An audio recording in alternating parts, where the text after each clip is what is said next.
All right, hello everyone. Welcome back to Eagles Power Hour, your Eastern Washington affiliate on the Big Sky Podcast Network, brought to you by Walk On Apparel.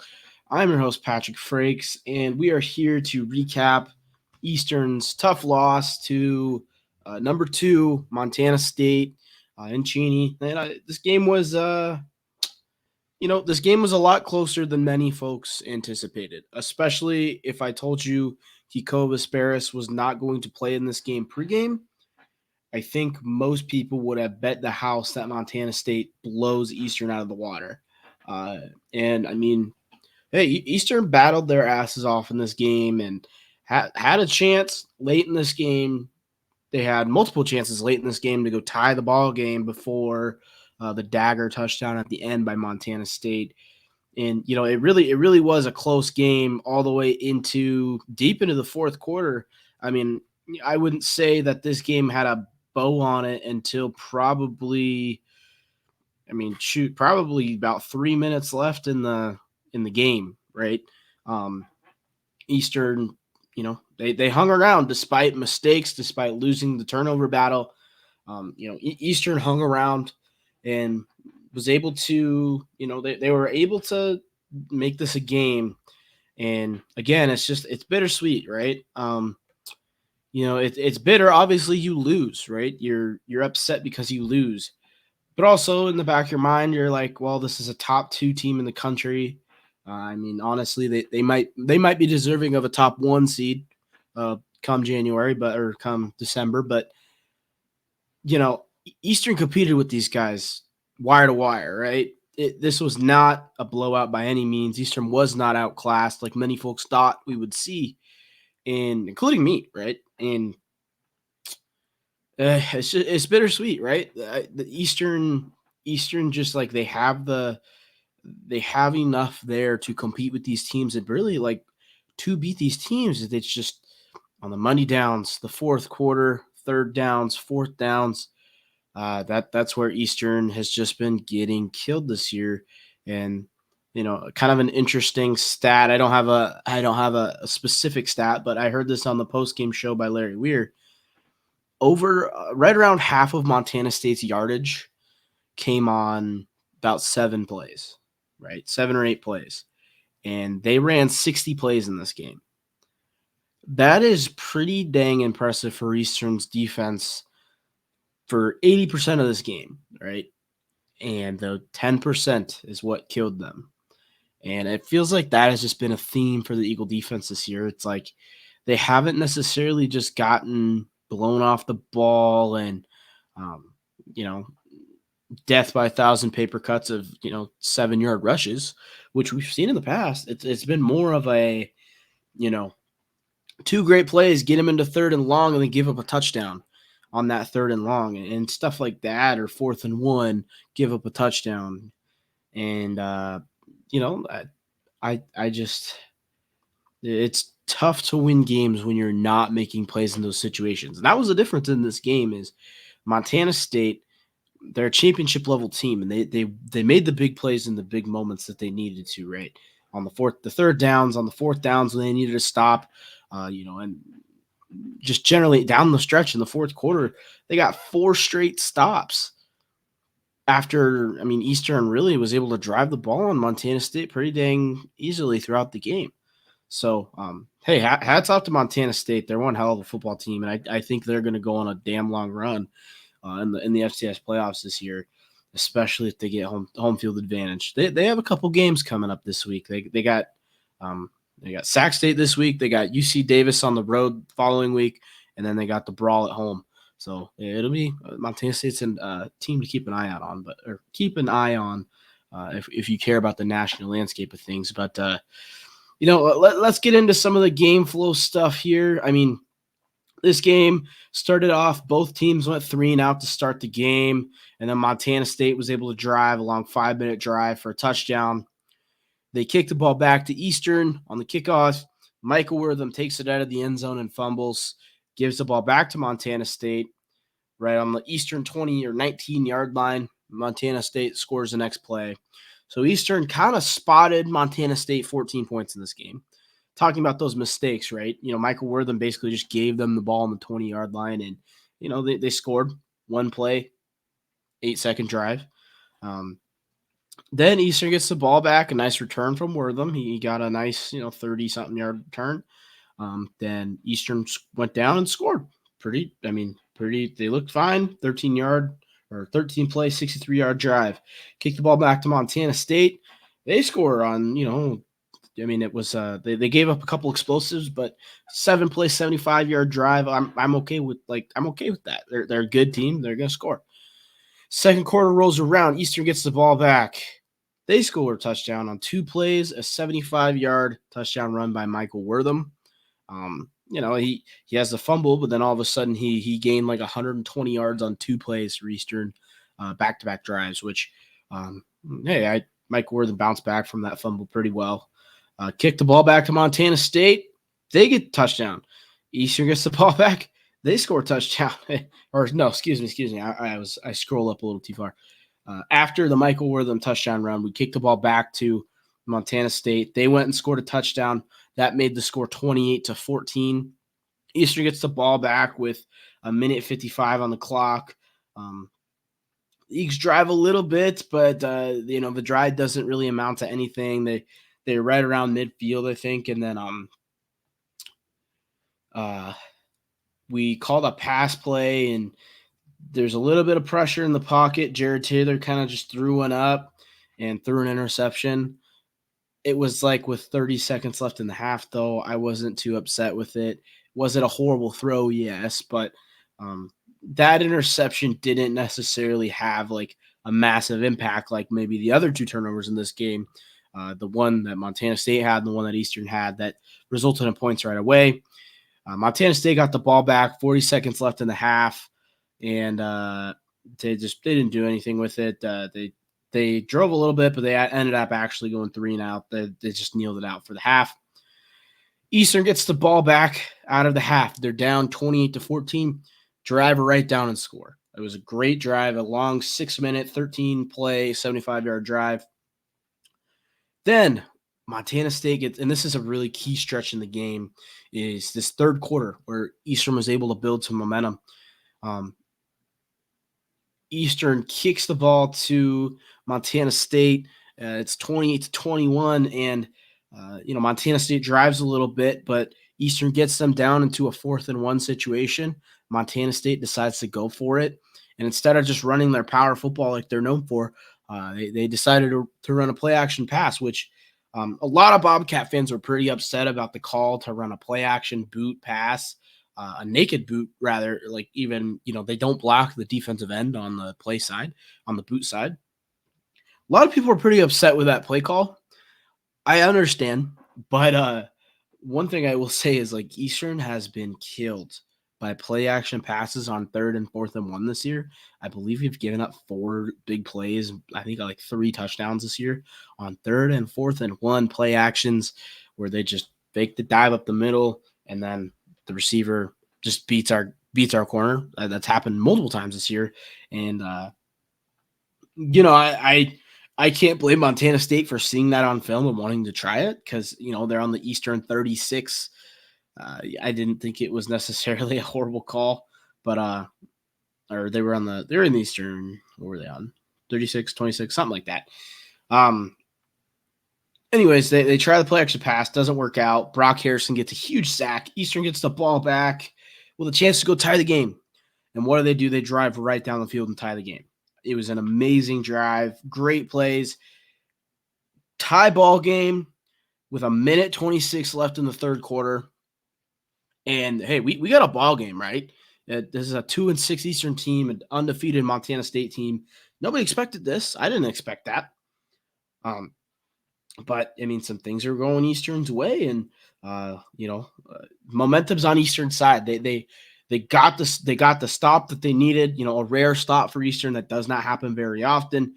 The offense actually went and took advantage of that stop, which is something that is so rare for Eastern to do. Like, earlier in the game, they get a stop to start the game, and then they couldn't go score. They go 3 and out.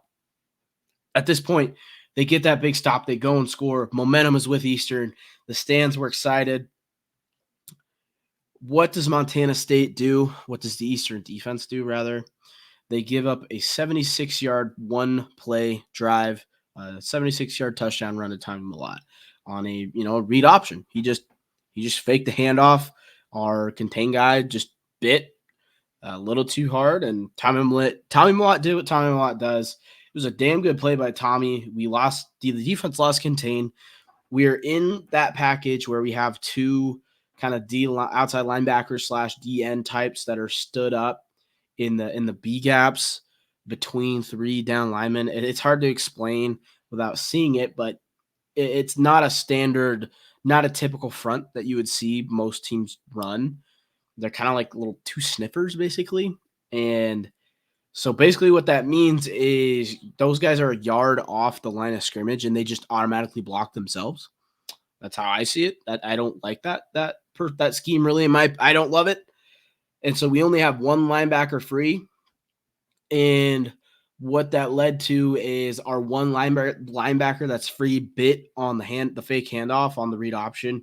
And our contain guy that was supposed to contain Tommy Mellott and make him hand that ball off, he actually didn't necessarily play it that bad. It was Jaden Radke. He just got ran right around. He's not the greatest athlete you've ever seen in the world. It's an FCS defensive end on a bad defense, right? Good, like relatively good player, but Tommy just made a damn good play. 76-yard run, touchdown, silences the crowd. All the momentum's back on the Montana State sideline after that. And after that, momentum is really high with Montana State, and they were loud. The Montana State fans traveled in a big bunches, and they were loud. It was probably close to a 50-50 composition, Bobcats to Eastern fans, and I will say the Bobcats were probably louder. It was pretty impressive by Montana State. I won't lie. But after the giant touchdown run by Tommy Mellott, Eastern gets the ball back and instantly goes 3 and out, right? And they are on, what are they on? They're on something like the 24-ish yard line. They're 20, I don't know, in Eastern territory, right? Not like backed up, but in Eastern territory. 4th and about 4, or it might have been a little bit more. And Eastern decides to, this is their third down where they didn't get a first down was the last play of the third quarter. So they go to the sideline for the quarter as they're about to flip, and Eastern lines up, and I'm in the stands. I'm like, oh no, they're going to try a fake. They're going to try a fake punt in our own territory. And guess what Eastern did? They tried a fake punt, and they got it. The Eastern got the fake punt. Energy is crazy high. Everyone's super excited. Basically what they did, the punter pretended to roll like he always does to his left side. And then he just stopped and threw a little dump off screen to Austin York. He's one of our he's like the end man, I believe, on the punt return or on the punt scheme. And he catches the ball 1 yard ahead of the line of scrimmage, 1 yard past the line of scrimmage, and runs, gets the first down. Everyone is hyped. The stadium's super high energy. Eastern has momentum now. They have a chance to go score, tie this game back up in the fourth quarter. And then you see that yellow hanky on the ground. Because Austin York caught the ball on the fake punt 1 yard past the line of scrimmage, this is a screenplay. And so the guys on the line were downfield blocking as York caught the ball. If he catches that ball, the penalty was an ineligible receiver downfield. Correct call. If Austin York catches the ball 1 yard behind the line of scrimmage, that is not a penalty. Eastern has the ball, and they have momentum to potentially go score. Obviously, they that's an if situation, but that is one of Eastern's, I believe, 3 penalties in this game was on that play. If York catches the ball 1 yard further behind, 1 yard further back from where he was, that's a first down, and this is probably a whole different ball game down the stretch. Sometimes it's a game of inches, right? 1 yard made a huge difference on that play. Sucked. Eastern gets backed up. They have to punt. They do punt. And Montana State gets the ball back. Now all of a sudden, Eastern's momentum is down, right? And Montana State, they get the ball back. What does the defense do? They get a fucking stop. They force a 3 and out. And I was so excited. Getting a 3 and out after that kind of, it was a little bit of a sudden change moment where, you think you have all this big special teams play. It turns out getting blown back, and now all of a sudden it feels almost like a turnover, right? Like, Eastern had the ball, now they don't have the ball again, whatever. Defense steps the F up, gets a stop, and Eastern gets the ball back with a chance to go score, the chance to go tie the game. 13 minutes about left in the game. And they go, 8 and out, I guess. Basically, they were driving. Then a long, like a 12 to 15-yard run by Tuna Altier gets called back for a hold. A little ticky-tack, but it was a hold by the letter of the law. I can't be too upset with that holding call. And so Eastern gets backed up into second and like 10 or first and 10 or first and 20, something like that. And after that, Eastern just wasn't able to. They don't have the passing attack that they usually have with Kiko Vesperis in there with Jared Taylor in the game. A little bit of questionable play calling, but that I couldn't be too upset with that. They aren't able to get the ball. They aren't able to get the first down. They have to punt it back to Montana State. 8 minutes left to go. Again, momentum is down for Eastern. It's a frustrating, like, dang it, man. We give up the we're not able to go score. Like we have a chance to go score, tie this game up. And what do? They get a turnover. Eastern forced an interception. Hami Malat made a horrible throw, threw it right to our linebacker. And Eastern gets the ball on Montana State's 34-yard line. Fire me up. I could not believe it. Tommy Malat threw the ball. This guy has not thrown a pick all year. Throws the ball right to our linebacker's chest, right between the numbers. It's not like it did anything special. It was a horrible throw. And again, Eastern has all the momentum, and they have a chance to go score. They got the ball in the Montana State 32-yard line. 32 yards. This is one of the better red zone offenses in the country. What does Eastern do? They go 4 and out and turn the ball over on downs. Eastern had 3 opportunities in this game, down 7 to go tie the game back up in the fourth quarter, and could not cash in on one of them, including a chance on the Montana State. They got inside the 25-yard line, including an opportunity on the Montana State 32-yard line. Eastern wasn't able to punch it in the fourth quarter. Absolutely brutal, man. That one drive, the 4 and out drive, was a sequence of a fumble on the first play right after the pick. We luckily jumped on it. Then an incomplete pass, I believe, and we tried a screen to our tight end. Didn't work. Then on 4th down, we tried a similar little screen to the tight end, which means we had 0 vertical routes in the combo because it was like a screen / kind of a pick play to our tight end.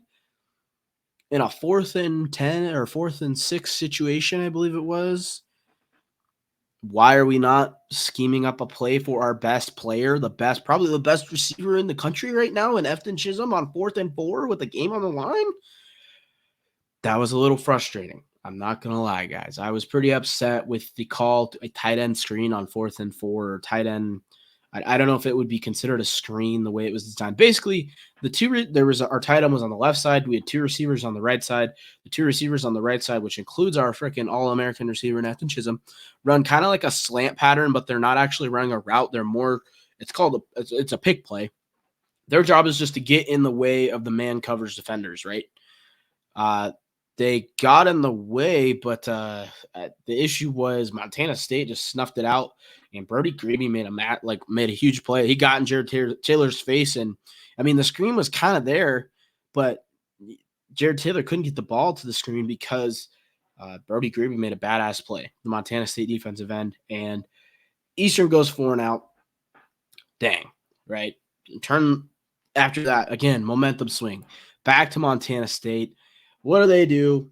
3 plays on their 4th play, a 61-yard bomb over the top. Alfonso Oyok just got beat deep. It happens, man. It sucks. It's just the explosive plays.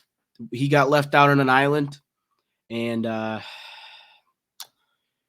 got beat deep, 61-yard touchdown throw, and that was a dagger. Made it 42-28, and Eastern got the ball back, drove it 30 yards on 11 damn plays because there's more penalties, and there was like a holding call or something. But Jared Taylor's not a throwing quarterback. We're down 14. You have to go make a play. Doesn't happen. They turn the ball over on downs again. Montana State gets the ball back and kneels it out. Oh man, the second half was so frustrating.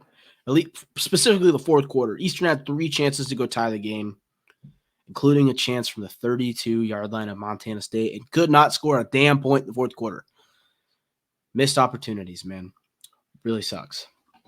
But let's go over some quickly. Hey, what went well for Eastern? I thought the offense played pretty dang well. Obviously, at the end, it was frustrating. They couldn't cash in on the big moments. But, Jared Taylor, for coming in, he had to come in a tough spot with Kikoa being out. When he's played, it's been one-dimensional. Eastern was able to rush for 225 yards on a pretty dang good rushing defense in Montana State. They've been a really good rushing defense all year. 92 of those on 2 plays from Michael Wortham.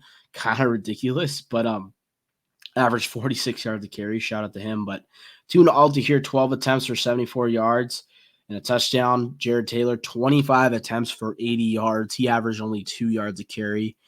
That's where things, it gets a little frustrating with Jared Taylor. I will say a lot of his, he gained 80 yards. His net was 61 yards. Eastern gained 246 yards on the ground. The net was 225. A lot of those yards got negated by 2 big plays by the Montana State defense for Jared Taylor. So, still, 80 yards on 25 attempts isn't great, but it's okay. I felt like Jared Taylor actually threw the ball okay.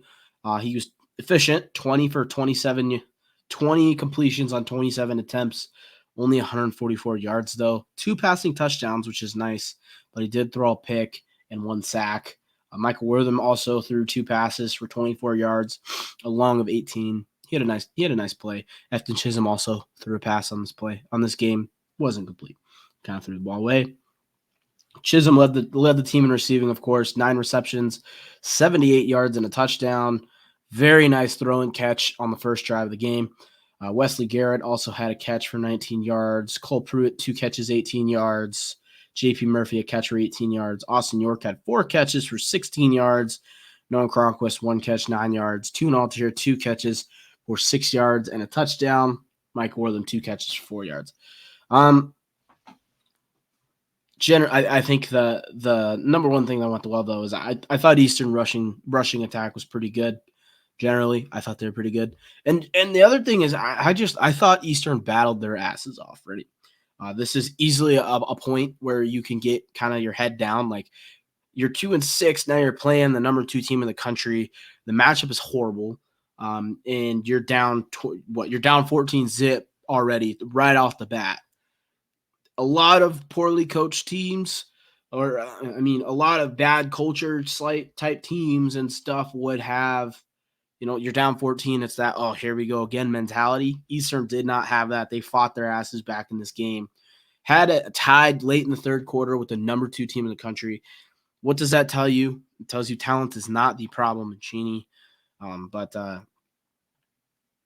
I was proud of how the guys battled in this game. And yeah, that's mainly all I got for what went well. What did not go well? Again, it's the explosive plays, man. The explosive plays have just killed Eastern Washington. Tommy Amalot rushed for 135 yards on just 6 attempts. He averaged 21 yards a carry. that is the type of stuff that kills Eastern Washington. And like I was referencing earlier in the game, Eastern held Montana State to something like 250, maybe 300 yards of total yards of offense on 53-ish plays of offense, which, it's not excellent, but that's okay. That's fine. On those other 10 plays, Eastern gave up roughly 250 yards of offense. That is insane, right? Giving up that many yards on that few plays, it just kills you, right? The 61-yard touchdown run. There was also 24 and 19 and 27-yard receptions in this game. There was multiple big runs. Adam Jones had a couple pretty big runs. It's just the explosives have killed Eastern, and that's going to continue to be a problem until some things change, I think. Another thing that I was I don't know, I was a little disappointed in just, again, it's just how we couldn't cash in on 3 straight attempts after not having a problem scoring the ball the whole game, right? Eastern was able to score. If you look at the drive chart, they're able to score a touchdown in every quarter. They're 7 points the first quarter, 7 points the second quarter, 14 points in the third quarter, 0 points in the fourth quarter. Lose the game by 14. You spot Montana 7 in the first quarter, and you cash in on one of those attempts, or Montana State, excuse me, sorry, Bobcats. You cash in on one of those opportunities late in the game, and you don't just spot them a touchdown in the first quarter. And this is a game that's, it's right there, right? It's there for the taking. Again, Eastern is just the best 2-7 team you will ever see in the Big Sky, I think, this year, and it's bittersweet, man. It sucks because it's just the potential's there, but potential gets you fired. But another thing that did not go well, the weather fucking sucked. We got rained on, sleeted on, hailed on. Wind was blowing pretty good. It was 40 degrees. That was a brutal one to sit through. But at least it was an exciting game for 3 quarters. But yeah, man, it's just frustrating, guy. Like you're so close, and it just doesn't quite happen.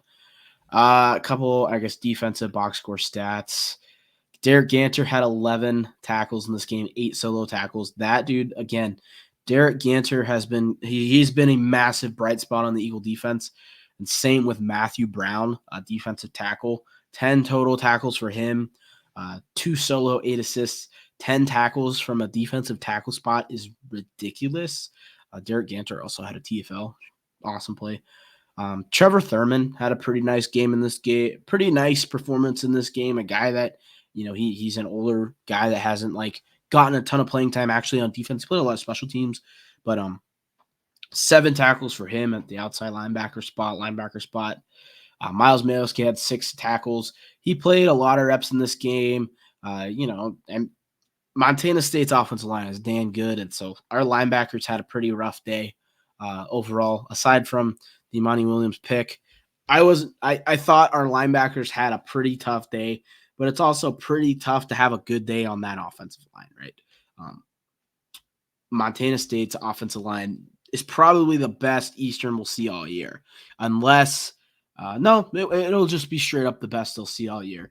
I was going to say unless they see another team in the playoffs, but obviously that is not happening. Braden farts, guys. It's Sunday. I'm tired. But that kind of puts a bow on it, man. We could do offensive and defensive MVPs, but I just don't really feel like doing that for this game.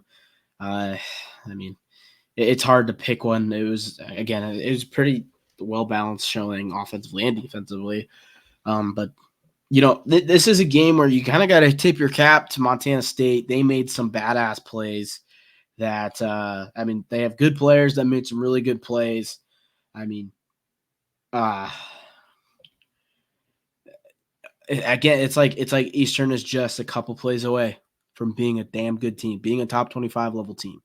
And Instead, we're not making those plays. We're turning the ball over. We're losing to Drake, right? So, how do you get better at the execution in the big moments? It comes down to coaching. It comes down to practice. It comes down to getting reps.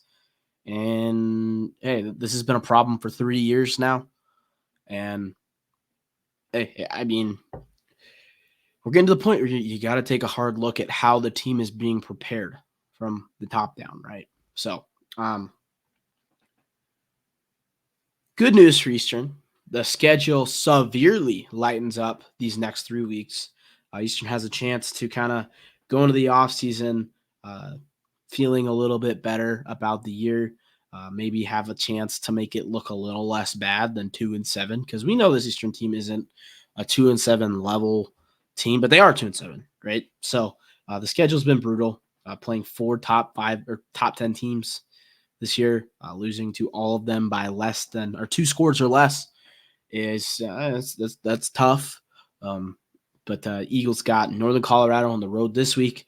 Then they have Idaho State at home for Senior Day the following, and then after that they travel to Flagstaff for the final game of the year. That NAU game might be tough, but the other two, I mean, Idaho State won't be a walkover game either, and Northern Colorado was always weird in Greeley. Eastern always struggles in Greeley for whatever reason. So like they're not going to be walkover games, but the level of competition drops from top 10 in the country down to, okay to good Big Sky teams. And that's where I think Eastern hopefully has a chance to get some momentum going into the off season. Eastern, this is a pretty senior laden group. So, there's some things that you gotta build off of, and hopefully maybe we see some young guys get a few moments, but what's this mean for Eastern this year? Hey, I mean, it means we're like the Nebraska of the FCS this year, as in like, I just remember there's a year where Nebraska lost to everyone by like 3 points. That feels like what Eastern is this year, and they're gonna pick someone off. I mean, they got Sac State, but Sac State's turned out to just not be good. NAU is looking, hey, if they win out, they have a potential to make the playoffs. Let's go crush NAU's dreams in week, week 13 or whatever it is. That would be pretty cool. But yeah, that just about does it for this Montana State game. Again, it's just the big moments don't quite go the Eagles' way, and it's unfortunate, man. It's just that Eagle team is so close, so close. Quick word from our sponsor before we wrap it up. The Eagles Power Hour is sponsored by Walk On Apparel. Walk On Apparel focuses on capturing Eastern's culture and traditions and apparel designs that are as different as they are affordable. Plus 10% of the profit from every single sale gets donated right back to the Eagle Athletic Fund. That's a win for you and your alma mater. EPH listeners get 10% off Eastern gear at checkout using code EPH10. That's EPH10. New designs drop throughout the season. Go check out walkon-apparel.com or go follow them on Twitter and Instagram. Go check out, see what's happening next. I heard some rumors about a wide receiver U t-shirt, potentially. That sounds like something that could maybe happen. I just saw a comment on Twitter. That's all, but that's all I know. But that could be a cool t-shirt for us. But yeah, go check out Walk On-Apparel. Thanks again, guys, for sponsoring us, Up the Fans. All right. Closing thoughts again. Like we've said it 10 times already, but just Eastern is real close, right? Really, really close to being able to. I mean, they've competed with everyone that they've played aside from Nevada, but who cares about Nevada? Eastern has a chance to rattle off some wins here, kind of salvage something from the season, win some games for Coach Best if it is the end, because a lot of people are expecting it to be, right? 3 losing seasons after inheriting a semifinal level, a national championship level program, and the trajectory has just gone down and down and down. You got to think that this is probably the end for Coach Betts. We don't know. I mean, he could be back. He could get that 2-year extension to make it to 30 years. Cheney, he's at 28. Who knows? But yeah. Don't give up on the Eagles, right? The season's, it's not the season we wanted, but football's still fun. Still support these guys. This is an awesome group of seniors, guys that have really a lot of high character guys in the seniors that a lot of good dudes that I've met and talked to. And I mean, you got guys like Chisholm and who knows what the deal is with Nolan Ulm. I mean, there's a chance that he magically redshirts or just redshirts this year and then takes another year of eligibility. But you don't. It's pretty brutal. It's tough. It sucks to be a 2-7 team, but uh, yeah. Here's to hoping that the Eagles can rattle off a couple wins here to close out the season and potentially, looking forward to the offseason. Should have a fun offseason or an exciting offseason potentially if things happen that I think might happen. But yeah, that's all we got, guys. Thanks again for listening to Eagles Power Hour. I've been your host, Patrick Frakes. Keep an eye out for Thursday-ish for a Northern Colorado preview. It's not the most interesting team, the preview of all time, but we'll try to get it out if I have time this week, right? All right. Thanks, everyone, for listening. Check us out on social media, and go Eagles.